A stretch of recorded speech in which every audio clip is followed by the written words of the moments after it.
வள்ளுவ பெருந்தகை கல்லாமை அப்படின்ற அதிகாரத்தில் சொல்கிறாரு, கல்லாதவரும் நனி நல்லர் கற்றார் முன் சொல்லாது இருக்க பெறின் அப்படின்னு சொல்கிறாரு.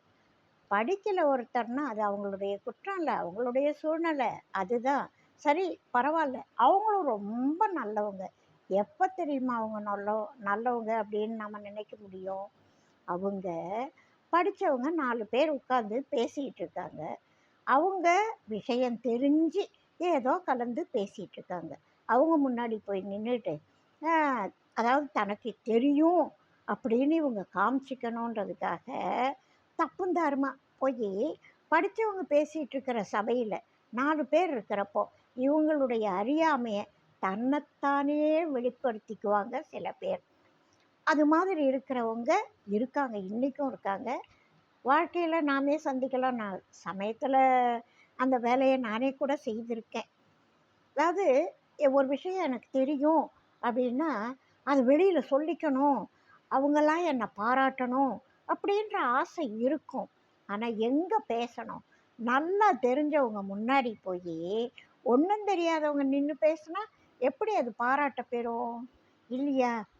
அதனால் படிக்காதவங்க கூட நல்லவங்க தான்ப்பா, அவங்கள ஒன்றும் குறை சொல்லாதீங்க. கல்லாதவரும் நானே நல்லர், கல்லாத பேர்களே நல்லவர்கள் நல்லவர்கள் அப்படின்வார். அந்த மாதிரி கல்லாதவரும் நனி நல்லர். எப்போ அவங்க நனி நல்லர்? கற்றார் முன் சொல்லாதிருக்க பெறின். தனக்கு என்ன தெரியுமோ அதை போய் பறக்க பறக்க, அதான் எனக்கு தெரியும், இதை பற்றி நான் ரொம்ப தெரிஞ்சு வச்சுருக்கேன், நான் கேட்டேன், நான் பார்த்தேன் அப்படின்னு, அதாவது தன்னைத்தானே தன்னுடைய அறியாமையை வெளிப்படுத்திக்கக்கூடிய நிலைமை தான் அதாவது தவறாக காமிக்கும் அவங்கள. அதனால் கல்லாதவர்களை நல்லவர்களாக ஆக்கிக்கணும், நல்லவர்களாக இருக்கணும் அப்படின்னா தயவு செய்து படித்தவங்க முன்னாடி பேசிடாதீங்க அப்படின்னு சொல்லக்கூடிய இந்த வள்ளுவருடைய குறள் ரொம்ப அருமையான குறள். நிறைய பேர் கடைப்பிடிக்க வேண்டிய குறள். நான் சின்ன வயசில் இந்த தவறை பண்ணியிருக்கேன்.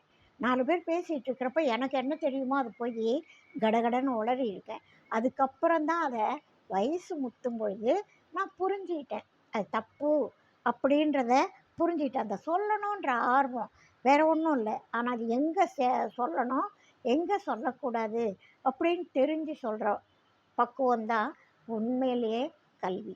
அதனால் கல்லாதவர்களாக இருக்கிறது குற்றம் இல்லை, கற்றவங்களாக நினச்சிக்கிறது தான் குற்றம் அப்படின்னு சொல்கிறார் வள்ளுவர்.